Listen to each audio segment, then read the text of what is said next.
Gitaren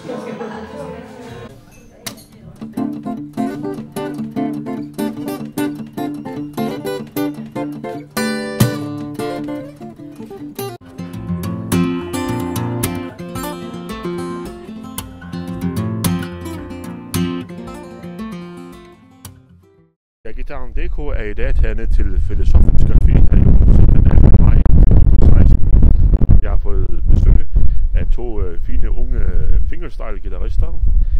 Den første, der sidder ved siden af mig, det er jo Christian Bock, som vi kender fra Gitaren DK i forvejen. Velkommen, Christian. Tusind tak. Og så har vi fint besøg fra Sverige, og det er Salomon Jakobsson. Velkommen. Tak. Og vi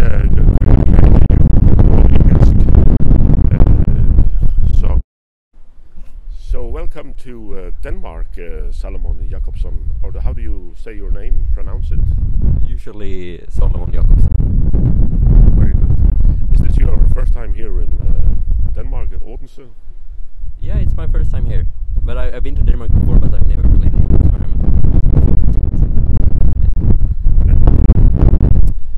Yes, we also have Christian Brock sitting next to you, and we know Christian, he has performed here locally in Odense as well.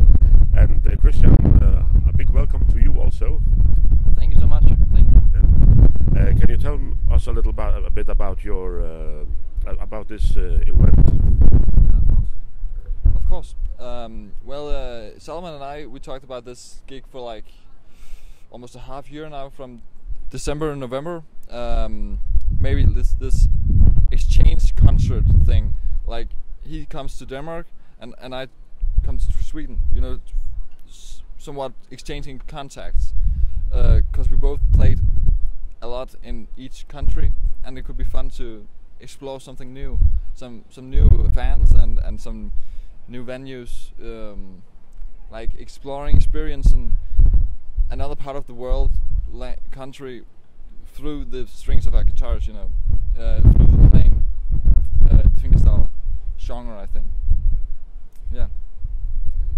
And it's no secret that you both play fingerstyle on your guitar. But that being said, it's a bit different. You have different styles, the both of you. Salomon, how would you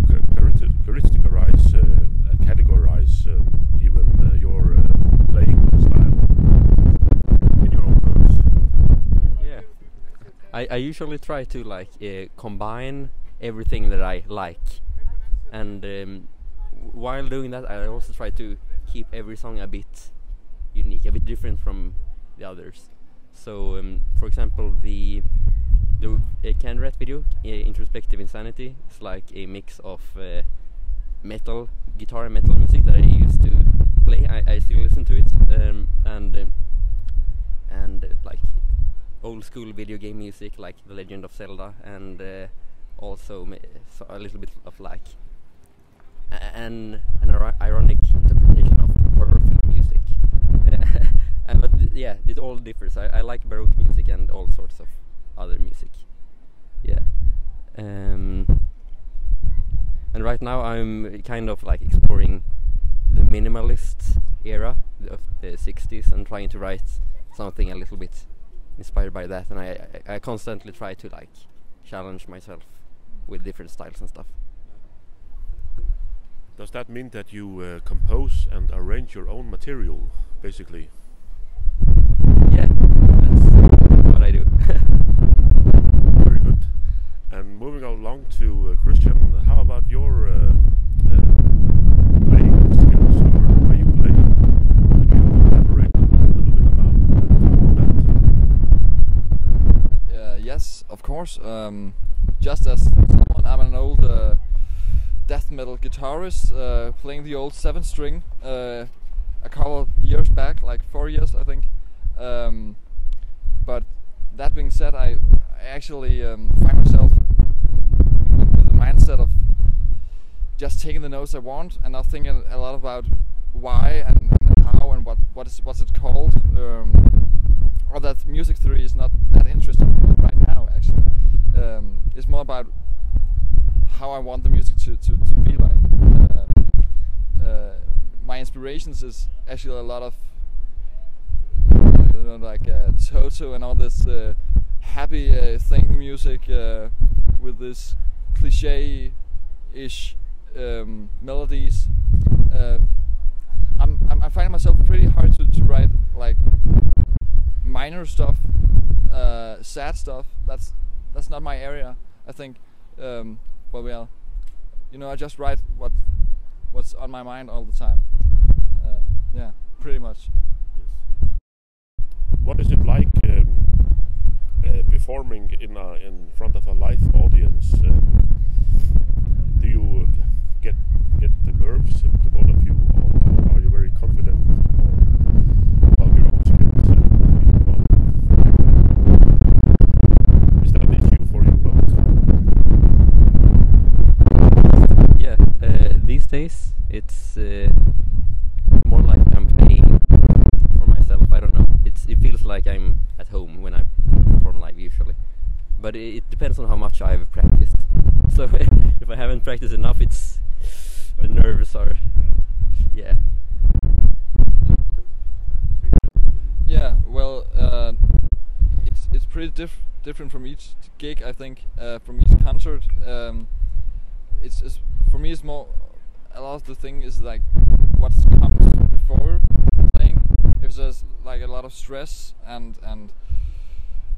confusion about the gig, something I don't know, or something wrong, something stressful just right before the gig, I'm not able to dive into the music, just be in the music while I'm playing. So yeah, and then I get the nerves, because then if it's the gig concert is confusing, I get confused, and I can't think about only playing. Yeah, I think that's the best answer. Yes. Yeah, it's a good answer. Yes. And later on, we are going to have a look at your guitars and talk a little about that. But before we do that, I would like to hear an old classic question. Salomon, who would you say are your inspirations for picking up the guitar, both in the metal world and in the acoustic world? Your idols, so to say. My idols. They change all the time.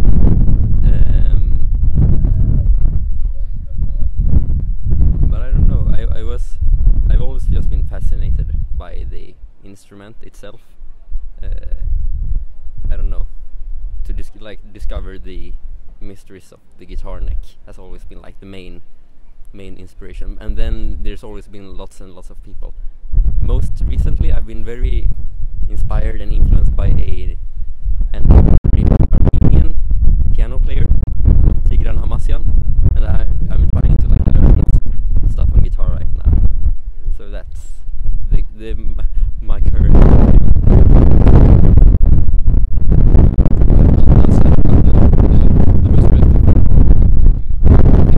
Remember, for me, when I started playing acoustic guitar instead of a 7-string Ibanez, was actually John Butler, an Australian guitarist, playing his tune Ocean, 11 minute long instrumental tune, and that amazed me so much. And my metal band was just split up, and I think, well, let's give it a try in open C. So that's where I started with the fingerstyle. Yeah. But being a fingerstyle guitarist means that you have to deal with yourself. You are basically just you. You're a one-man band. Can it get a little lonely sometimes, or how would you describe that? Do you just have someone next to you playing bass, or do you play everything yourself, as Tommy Emmanuel does? I try to play everything myself, and I sometimes play with other people, but I don't know, it's kind of, the challenge of doing everything yourself is also like a big motivation for me. And then you can write music inspired by the feeling of like playing a lot by yourself. Like the name of the song, Introspective Insanity, is kind of like a description of how it sometimes can feel when you just sit there and practice all the time. Yeah. Well, yeah. Kan du gentage mig igen? Jeg skal sådan lige... Om du følte dig lidt Nå ja, ja. Ja. Skulle takle situationen med at være helt alene. Well, I think sometimes when playing concerts and going there alone, it can be pretty lonesome, lonely. I try to play with others, not at the concert. I tend to do this job solo, but going there, maybe I used to play a lot of living rooms concert with a friend of mine, Jonathan. It was a lot of fun going there, two acts, and then watching each other's performance and talk about it later afterwards. It can be pretty lonely going there alone and then just play the job and go home and sleep. About the thing playing everything at once, I tend to the thought tend to stuck in my head, the thing where I had to be all over the place at once. I try to delete the thought and just try to write beautiful music, because for me it's too confusing trying to do everything at once, and yeah, so I don't know I don't want to think about it all the time. It just has to happen, I think.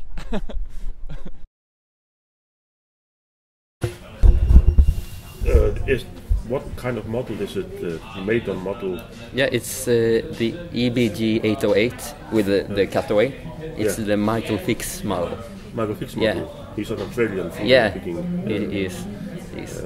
Talent. Yeah. So I tried like different, because I don't know, I like the Australian guitar, so I tried something like Cole Clark's. There's like a guitar show in Gothenburg every year called Fuzz Guitar Show. It's this weekend actually, and they sometimes have different companies' guitars. You can try them.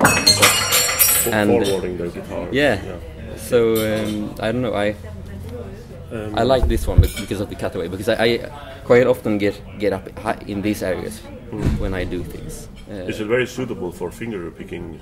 Yeah, style, it is. Or also for flat picking, strumming. Yeah, as long as you keep the action like normal, it's good. Because fingerstyle guitar players tend to like to have like very, very low action, and if you have very low action, you cannot like use the hard strums and stuff like that. But I haven't lowered the action anything, so it's like. So you didn't set your guitar yourself? No, because it's I don't know, it worked good with both strumming and fingerstyle the way it was. It was maybe a bit difficult at first, but I don't know, you get used to it. Yeah. So what about the pickup system? Is it what kind of pickup system is it? Do you know that? Yeah, it's the AP5 Pro. AP5 so it's Pro. a combination of the condenser, you maybe can see right inside the sound hole, and the piezo. What about right the feedback from the mic? Yeah, it's horrible. Horrible. Okay. Yeah, so that's why I usually bring my amp, because But it sounds good, but it sounds good, but it's the feedback is like tremendous. A little feedback. Okay. Yeah. That's normal. In Sweden, are there many music shops there where you can buy Beethoven guitars? There's actually only one right now. Yeah. In the whole of Sweden. Yeah. It used to be in Stockholm, but they like transferred all their guitars to another shop in Gothenburg. Yeah. And yeah, that's where I bought this guitar. Vi kan godt høre, hvis du vil fortælle lidt om din guitar. Min guitar? Jamen det er en guitar, der er lavet i Nordjylland. En Avalon Guitars. Let's continue in English. Okay. Well, yeah, it's a couple of guitar builders from Loden who jumped off and then started Avalon Guitars instead. So a lot of the same ideas came into this brand. So it's from Northern Ireland? Yeah. Okay. Exactly. Yeah. And the pickups is K&K Trinity with the condenser mic and piezo underneath the bridge, and then a Sunrise So I have like 2 jack outs, which actually goes out to 3 jacks, because I'm splitting the piezo and condenser. Okay. So you're splitting the piezo and the pickup. The condenser mic here and the piezo. When it comes out with a stereo jack, I'm splitting Maybe it you into. could show it for the audience. To the audience. No, I mean the jack outs. Oh, yeah. Jack outputs. That's a stereo Or inputs, rather. output. Output. Well, yeah. Oh well, yeah. Because Maybe you should explain that. you know I have this stereo Yeah. that goes out to a preamp which splits it, Oh, yeah. so I can control the piezo and condenser. Okay. Or do you bring that with you when you're performing? Yeah. Okay. Yeah. And the other one is a regular jack in. Yeah. It's just that is for this one. Oh, for the sunrise. For the sunrise, yeah. Yeah. And I only use that for the bottom end. I don't really like the treble, so I just put a lot of EQ on that one. Yeah. And do you have something to say about your strings? Are they the same as Salomon's? I use Diodario 13s. Yeah. Up to 56, I think. 6. Yes. I used 12s as well at once. Yeah. But yeah, I played with Rafku in September, and he told me about I should try using 13 instead, and I tried it, and I thought for me it worked better with the tunings and stuff. Why should you use 13? What are the benefits?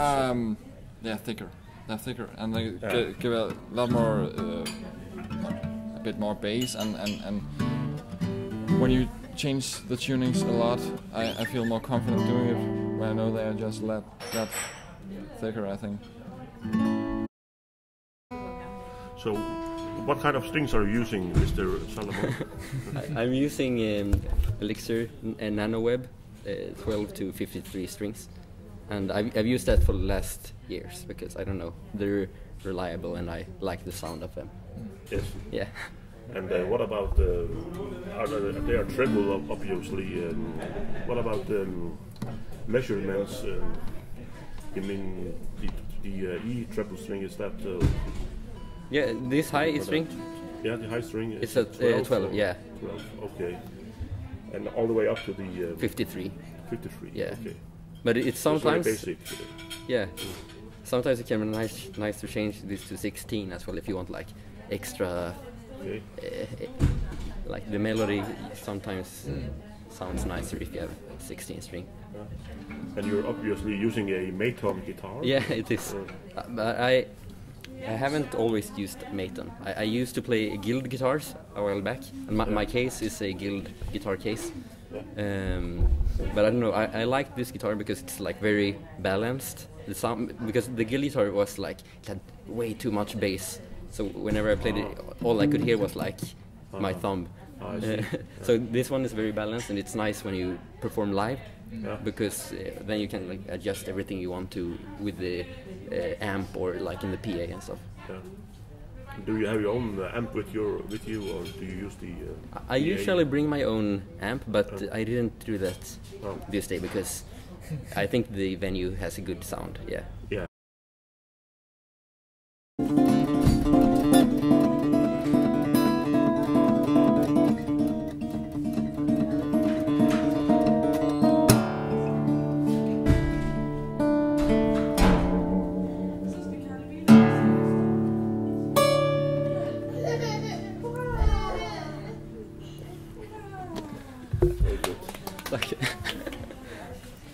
Wow.